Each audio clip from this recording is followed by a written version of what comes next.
आहे मैया तोहरो जन्म भेल कौन दिन आहे मैया तोहरो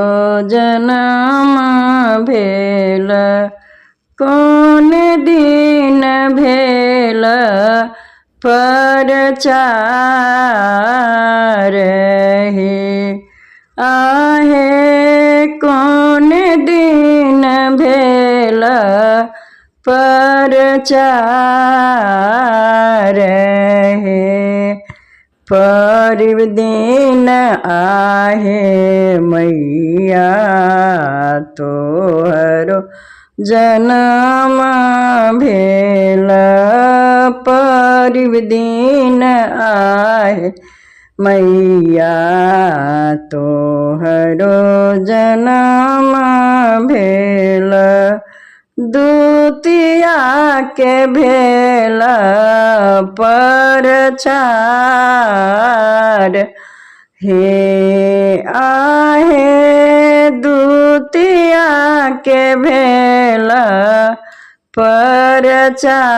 प्रचार हे तृतीया के आहे मैया तीनों लोकता आरल तृतीया के आहे मैया तीनों लोकता अल चौठी के चंड मुंड संघारू हे आहे चौठी के चंड मुंड संघारू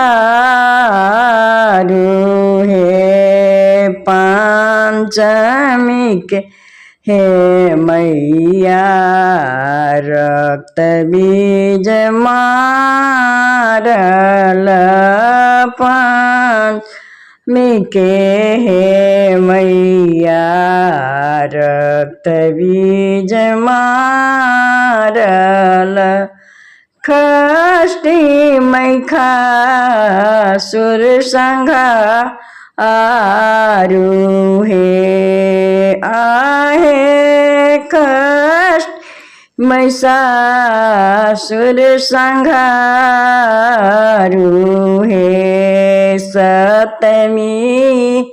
के हे मैया गहवर आईली सप्तमी के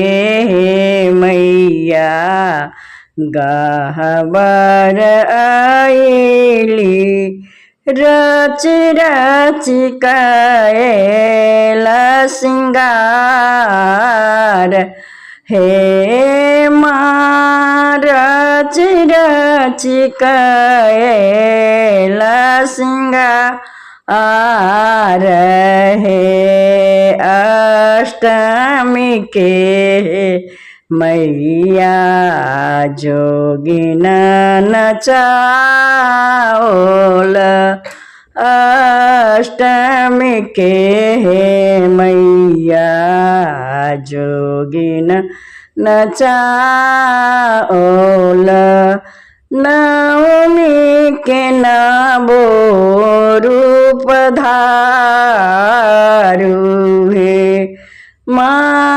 नवमी के नवो रूप धारू हे नवमी के हे मैया नव पूज भेला नवमी के हे मैया नव पूज भेला दशमी चलाली ससुरार हे माँ दशमी चलली ससुरार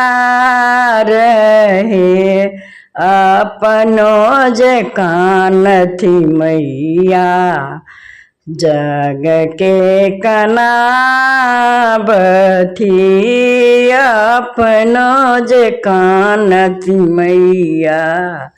सबके ओ कान हे माँ कान सकल जहाँ न हे माँ कान सकल जहाँ आन हे कौन दिन आहे मैया तोहरो जन्म भेल कौन दिन भेल प्रचार हे माँ कौन दिन भेल प्रचार हे जय माँ।